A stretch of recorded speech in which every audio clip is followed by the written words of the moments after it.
steeped in shadow and mystery. Its towers scraped the heavens, and its walls whispered tales of dread to the winds that dared brush against its cold stones. In its deepest dungeon, a forgotten chamber held secrets darker than the moonless night.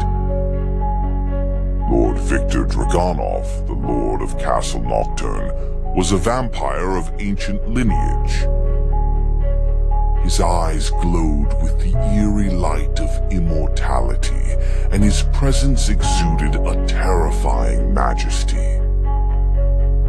For centuries he ruled the castle and the surrounding lands with an iron fist, bound by the curse of everlasting life. Victor, though a figure of grandeur, carried a savage hunger, quelling it with the blood of those unfortunate enough to cross his path. But Lord Dragonov was not alone in his vile reign.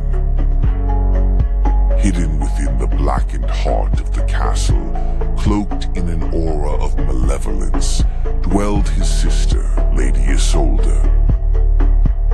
A sorceress of unimaginable power, Isolde wielded black magic with a mastery that sent shivers down the spines of the bravest.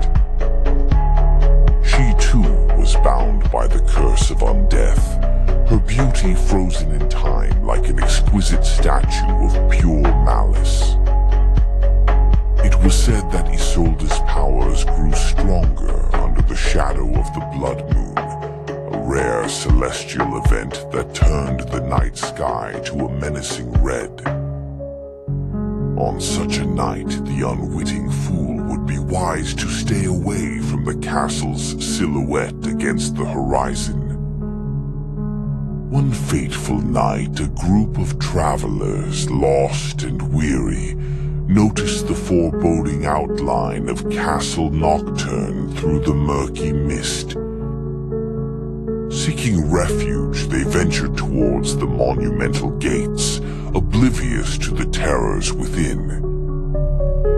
The group consisted of Elena, a brave huntress, Brother Tomas, a pious monk, Gregor, a rugged blacksmith, and Anya, a healer with a gentle heart. As they approached the castle, Lady Isolde, sensing their arrival, prepared her dark spells, while Lord Victor's thirst sharpened, foreboding a sinister hunting night. The travelers were greeted with eerie silence as they stepped inside the grand hall. The air was heavy with the scent of decay and something far more sinister. As they made their way deeper into the castle, the stone walls seemed to close in on them, suffocating with an unnatural dread.